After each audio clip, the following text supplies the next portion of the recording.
안녕하세요. 오늘 여러분과 함께 깊이 파볼 주제는 바로 중국의 우주 기술력입니다. 네, 안녕하세요.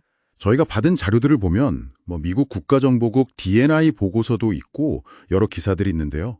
중국 우주 산업의 지금 상황, 또 과거부터 어떻게 발전해 왔는지, 그리고 미국의 상황 변화까지 좀 폭넓게 다루고 있어요. 맞습니다. 특히 그 최근에 선저우 유인 우주선 발사 성공 소식도 있었잖아요. 네, 있었죠. 근데 사실 뭐랄까 스페이스X 얘기는 정말 많이 듣는데 중국이 실제로 어디까지 왔는지는 좀 안개가 낀 것처럼 불분명할 때가 많았던 것 같아요. 그렇죠. 정보가 좀 제한적이기도 하고요. 그래서 이번 분석으로 중국 우주 개발의 진짜 모습, 그리고 그게 어떤 의미인지 좀 명확하게 파악해보는 시간을 가지면 좋겠습니다. 자, 바로 시작해볼까요? 네, 좋습니다. 이 자료들이 단순히 기술 성과 나열 이런 게 아니에요. 보면 중국의 아주 치밀한 장기 국가 전략이라든지 또 기술 자립에 대한 어떤 집념 같은 거요. 아, 기술 자립? 네. 그리고 마침 또 국제우주정거장 ISS 시대가 저물어가는 이 타이밍하고 맞물려서 이 우주 경쟁 판도가 어떻게 바뀌고 있는지를 보여주는 거죠. 그렇군요. 특히 지적하신 대로 국내 언론에서는 단편적인 소식 외에는 이런 큰 그림이나 배경까지 깊이 파고드는 경우는 좀 드물었거든요. 맞아요. 저도 그 부분이 좀 아쉬웠어요. 오늘 그 간극을 좀 메워보는데 집중하면 좋겠습니다. 네, 그럼 가장 먼저 눈에 띄는 건 역시 최근 활동들인데요. 선조호 20호 발사 성공이라든지 아니면 그 전에 선조호 19호 승무원들이 183일이나 우주에 머물다 돌아왔다는 소식 대단하죠? 183일이면 거의 반년이네요. 네, 근데 이게 그냥 머물다 온 게 아니더라고요. 자료 보니까 우주정거장 유지 보수도 하고 여러 번 우주유영도 하고 아, 우주 유영까지. 네, 심지어 우주정거장 잔해 보호장치 설치 이런 활동까지 했다는데 이거 진짜 영화 속 장면 아닌가 싶어요. 그렇죠. 그 텐궁 우주정거장이 단순 체류 공간이 아니라 정말 완벽하게 기능하는 국가 우주 실험실 역할을 하고 있다는 증거죠. 생명과학, 재료과학 실험도 많이 했다고 하고요. 핵심은 그거군요. 국가 우주실험실. 정확합니다. 이게 하루아침에 된 게 아니라 1970년에 첫 인공위성 둥팡흥 1호 발사 이후로 꾸준히 진행된 결과예요. 역사가 꽤 길군요. 네, 자료에도 나오지만 1992년에 유인 우주 프로그램 이걸 시작해서 2003년에 첫 유인 비행 성공하고 2011년에 텐궁 1호 발사하고 아주 체계적으로 단계를 밟아온 겁니다. 정말 체계적이네요. 기술적으로도 주목할 점이 많아요. 예를 들어 로켓 엔진부터 제어 시스템까지 100% 국산화. 100%예요? 와. 네, 이건 핵심 기술까지 남의 손 안 빌리겠다는 강력한 의지 표현이죠. 또 모듈식 설계라고 해서 뭐랄까 레고 블록처럼 우주선을 조립하는 방식인데 이걸로 개발 시간하고 비용을 확 줄였어요. 효율적이네요. 그렇죠. 우주정거장 자동 도킹 기술도 완성했고 자체 개발한 영상 처리 시스템으로 고화질 데이터 전송 능력도 확보했고요. 다 중요한 성과들입니다. 기술력이 상당한 수준이네요. 그렇습니다.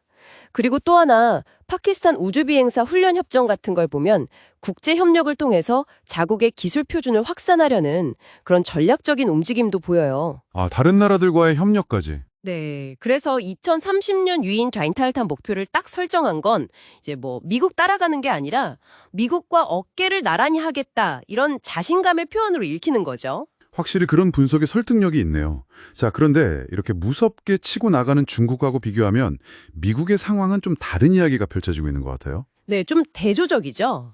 자료를 보면 1998년부터 운영된 국제우주정거장 ISS가 이제 너무 오래돼서 폐기 이야기까지 나오고 있고 러시아도 예전만큼 협조적이지 않다는 지적도 있고요. 맞아요. 노후화 문제가 심각하죠. 스페이스X의 일론 머스크도 ISS 인부 종료랑 궤도 이탈 준비를 언급하기도 했고요. 네, 그런 발언이 있었죠. 또 과거에 챌린저호나 콜럼비아호 사고 같은 아픔도 있었고 그 막대한 비용 부담 때문에 결국 2011년에 우주왕복선 프로그램을 종료하고 민간 기업 주도로 넘어간 배경도 설명도 있네요. 네, 그 부분이 미국의 가장 큰 변화라고 할 수 있습니다. 우주 개발의 중심축이 정부에서 스페이스X 같은 민간 기업으로 넘어갔다는 점이죠. 이게 혁신적이고 빠를 수는 있는데 자료에서는 여기에 어떤 잠재적인 불안정성이 있다고 지적을 해요. 불안정성이요? 어떤? 그러니까 기업은 본질적으로 이윤을 추구하잖아요. 그래서 국가 차원의 아주 장기적이고 지속적인 투자가 담보되기 어려울 수 있다는 거죠. 또 미국 정부 자체의 부채 문제도 크고요. 그래서 대규모 국가 프로젝트를 다시 시작하기가 어려울 수 있다는 분석입니다. 아, 그렇군요. 비용 문제가 크네요. 네. 그래서 만약에 ISS가 예정대로 폐기되고 민간 우주정거장이 제때 준비되지 못한다면 최악의 경우 미국이 우주 공간에 상시적으로 접근할 능력을 잃을 수도 있다는 상당히 심각한 전망까지 내놓고 있습니다. 우주 접근 능력을 상실할 수도 있다고요?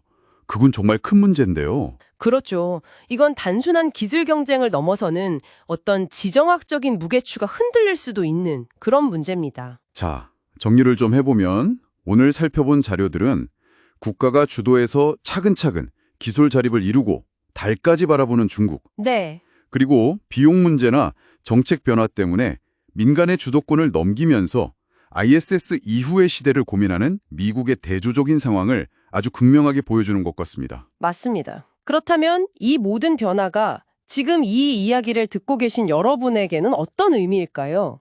이게 단순히 점원 우주 이야기가 아니라 글로벌 기술 패권의 지형이 어떻게 바뀌고 있는지를 읽는 중요한 실마리가 될 수 있을 것 같습니다. 네, 여기서 한 걸음 더 나아가서 이런 질문을 던져볼 수 있겠어요.